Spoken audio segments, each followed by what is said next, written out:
السلام علیکم ورحمۃ اللہ وبرکاتہ۔ آج کی تعلیم شروع کرتے ہیں۔ حضرت عبداللہ بن حکایت صحابہ رضی اللہ عنہ کا نماز کے وقت فوراً دکانیں بند کرنا۔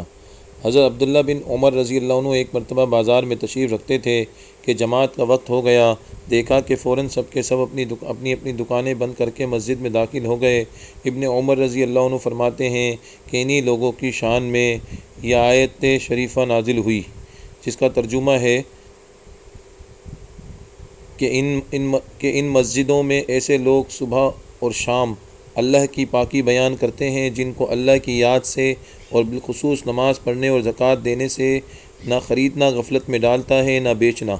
وہ ایسے دن کی پکڑ سے ڈرتے ہیں جس میں بہت سے دل اور بہت سی آنکھیں الٹ جائیں گی۔ حضرت ابن عباس رضی اللہ عنہ فرماتے ہیں کہ وہ لوگ تجارت وغیرہ اپنے اپنے کاروبار میں مشغول ہوتے تھے، لیکن جب اذان کی آواز سنتے تو سب کچھ چھوڑ کر فوراً مسجد میں چلے جاتے۔ ایک جگہ کہتے ہیں خدا کی قسم یہ لوگ تاجر تھے مگر ان کی تجارت ان کو اللہ کے ذکر سے نہیں روکتی تھی۔ حضرت عبداللہ بن مسعود رضی اللہ عنہ ایک مرتبہ بازار تشریف رکھتے تھے کہ اذان ہو گئی۔ انہوں نے دیکھا کہ لوگ اپنے اپنے سامان کو چھوڑ کر نماز کی طرف چل دیے۔ ابن مسعود رضی اللہ عنہ نے فرمایا یہی لوگ ہیں جن کو اللہ جل شانہ نے آیت ہے جس کا ترجمہ ہے ایک حدیث میں حضور اقدس صلی اللہ علیہ وسلم کا ارشاد ہے۔ حضرت عبداللہ بن مسعود رضی اللہ عنہ ایک مرتبہ بازار میں تشریف رکھتے تھے کہ اذان ہو گئی۔ انہوں نے دیکھا کہ لوگ اپنے اپنے سامان کو چھوڑ کر نماز کی طرف چل دیے۔ ابن مسعود رضی اللہ عنہ نے فرمایا یہی لوگ ہیں جن کو اللہ جل شانہ نے لا تلہیہم تجارۃ ولا بیع عن ذکر اللہ سے یاد فرمایا۔ ایک حدیث میں حضور اقدس صلی اللہ علیہ وسلم کا ارشاد ہے کہ قیامت کے دن جب حق تعالی شانہ تمام دنیا کو ایک جگہ جمع فرمائیں گے تو ارشاد ہوگا کہاں ہیں وہ لوگ جو خوشی اور رنج دونوں حالتوں میں اللہ کی حمد کرنے والے تھے؟ تو ایک مختصر جماعت اٹھے گی اور بغیر حساب کتاب کے جنت میں داخل ہو جائے گی۔ پھر ارشاد ہوگا کہ کہاں ہیں وہ لوگ جو راتوں میں اپنی خوابگاہ سے دور رہتے اور اپنے رب کو خوف اور رغبت کے ساتھ یاد کرتے تھے؟ تو ایک دوسری مختصر جماعت اٹھے گی اور وہ بھی جنت میں بغیر حساب کتاب کے داخل ہو جائے گی۔ پھر ارشاد ہوگا کہاں ہیں وہ لوگ جن کو تجارت یا بیچنا اللہ کے ذکر سے نہیں روکتا تھا؟ تو ایک تیسری جماعت مختصر سی کھڑی ہوگی اور جنت میں بغیر حساب کے داخل ہوگی۔ اس کے بعد بقیہ لوگوں کا حساب شروع ہو جائے گا۔ اللہ پاک ہمیں جو ہے صحابہ اکرام کے نقش قدم پر چلنے کی توفیق عطا فرمائے اور ہمیں بھی جو ہے وہ ان جماعتوں میں شامل فرمائے جو جنت میں بغیر حساب کتاب کے جائیں گی۔ ہائے کیسی مختصر اور کیسی پیاری جماعتیں ہوں گی۔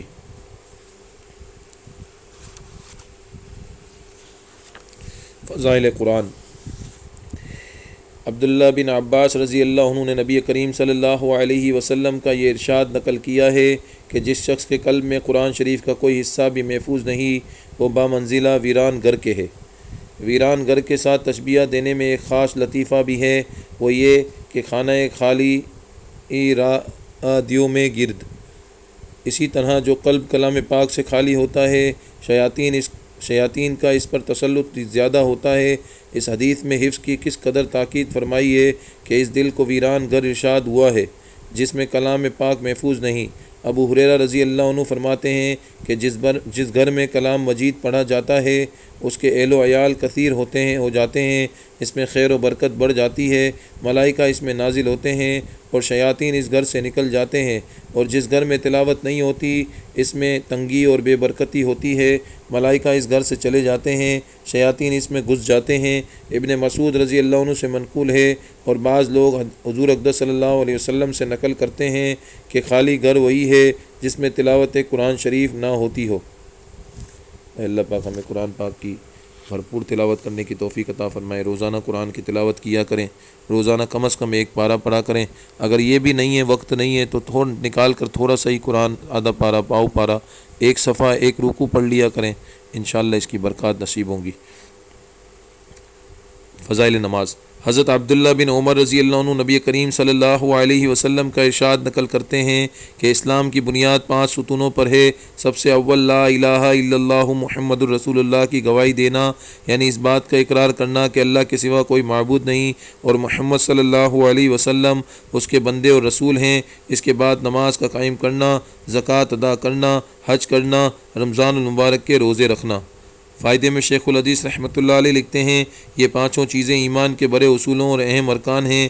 نبی کریم صلی اللہ علیہ وسلم نے اس پاک حدیث میں بطور مثال کے اسلام کو ایک خیمہ کے ساتھ تشبیہ دی ہے جو 5 ستونوں پر قائم ہوتا ہے۔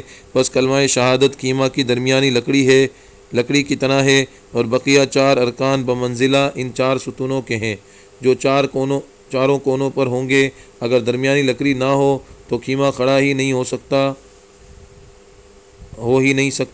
اور اگر یہ لکڑی موجود ہو اور چاروں طرف کے کونوں میں کوئی سی لکڑی نہ ہو تو خیمہ تو قائم ہو جائے گا، لیکن جو ان سے کونے کی لکڑی نہیں ہوگی وہ جانب ناقص اور گری ہوئی ہوگی۔ اس پاک ارشاد کے بعد اب ہم لوگوں کو اپنی حالت پر خود ہی غور کر لینا چاہیے کہ اسلام کے اس خیمہ کو ہم نے کس درجہ تک قائم رکھا ہے اور اسلام کا کون سا رکن ایسا ہے جس کو ہم نے پورے طور پر سنبھال رکھا ہے۔ اسلام کے یہ 5 ارکان نہایت اہم ہیں، حتیٰ کہ اسلام کی بنیاد انہی کو قرار دیا گیا ہے اور ایک مسلمان کے لیے بحیثیت مسلمان ہونے کے ان سب کا اہتمام نہایت ضروری ہے، مگر ایمان کے بعد سب سے اہم چیز نماز ہے۔ حضرت عبداللہ بن مسعود رضی اللہ عنہ کہتے ہیں کہ میں نے حضور صلی اللہ علیہ وسلم سے دریافت کیا کہ اللہ جل شانہ کے یہاں سب سے زیادہ محبوب عمل کون سا ہے؟ ارشاد فرمایا کہ نماز۔ میں نے عرض کیا اس کے بعد کیا ہے؟ ارشاد فرمایا کہ والدین کے ساتھ حسن سلوک۔ میں نے عرض کیا اس کے بعد کون سا ہے؟ ارشاد فرمایا جہاد۔ ملا علی قاری رحمۃ اللہ علیہ فرماتے ہیں کہ اس حدیث میں علماء کے اس قول کی دلیل ہے کہ ایمان کے بعد سب سے مقدم نماز ہے۔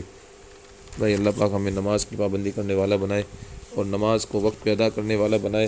جیسے ہی اذان کی آواز سنیں فوراً مسجد کی طرف دوڑ لگائیں، مسجد کی طرف جائیں تاکہ جو ہے ہمیں جو ہے وہ اللہ رب العزت کا قرب، اللہ رب العزت کی محبت ہم میں نظر آئے، ہم مسجد میں جانے والے مسجدوں کو آباد کرنے والے بن جائیں۔ فضائل ذکر۔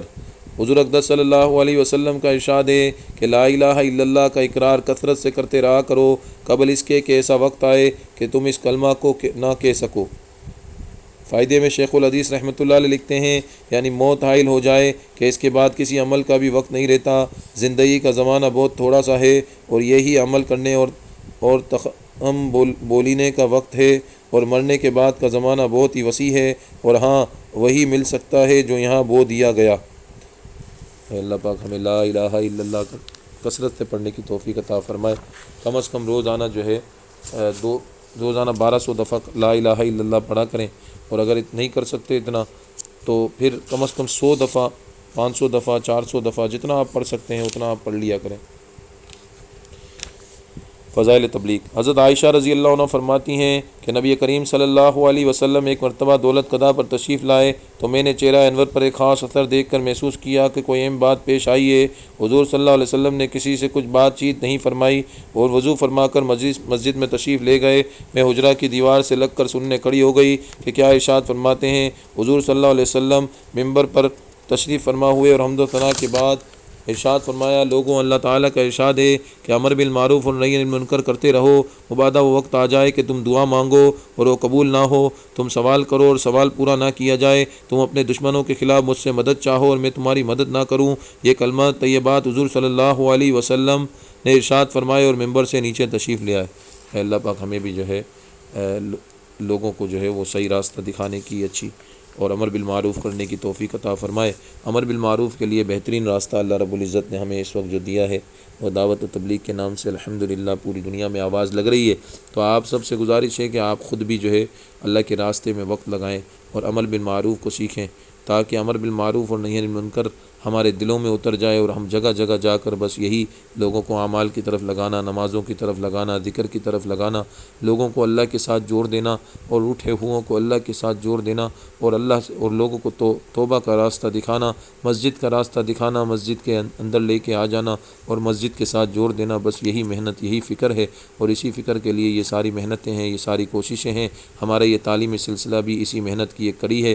ہم چاہتے ہیں کہ یہ زیادہ سے زیادہ وسیع ہو جائے، لوگوں تک زیادہ زیادہ سے زیادہ تعلیم پہنچ جائے، آپ کی طرف سے پہنچے، ہماری طرف سے پہنچے، سب کی طرف سے لوگوں تک یہ تعلیم پہنچے، تاکہ لوگوں کی اصلاح ہو، اور اس اصلاح میں آپ کا بھی حصہ، ہمارا بھی حصہ، اور لوگ جتنا سنیں گے، جتنا بات کو سنیں گے اور جتنا عمل پہ آئیں گے، ان سارے عمل میں ہمارا حصہ کھل جائے گا۔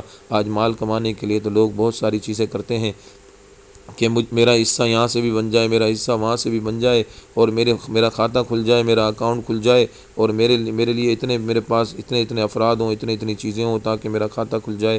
لیکن اللہ کے لیے اگر ہم کریں گے یہ بات کہ ہمارا کھاتہ کھل جائے، اور ایسا کھاتہ کھل جائے جو مرنے کے بعد بھی جاری رہے، قبر میں بھی جاری رہے، تو آپ اگر چاہتے ہیں کہ آپ کا ایسا کھاتہ کھل جائے کہ قبر میں آپ چلے جائیں لیکن آپ کا کھاتہ کھلا رہے، تو زیادہ سے زیادہ دعوت کا کام کریں اور لوگوں تک دعوت پہنچائیں، اس تعلیم کو بھی عام کریں، لوگوں تک پہنچائیں، تاکہ لوگ اس تعلیم میں زیادہ سے زیادہ جڑیں گے اور ہم سب کا اس میں حصہ ہوگا۔ اللہ رب العزت سے دعا ہے کہ اللہ رب العزت ہم جو کچھ سنیں اور جو کچھ پڑھیں اس پر عمل کرنے کی توفیق عطا فرمائے، اور اللہ رب العزت سب سے پہلے میری اور پھر آپ سب کی اصلاح فرمائے، اور پھر پوری امت مسلمہ کی اصلاح فرمائے، اور اس اصلاح کا ہمیں ذریعہ بنا دے، اور ہمیں بھی اپنے راستے میں قبول فرما لے، آمین۔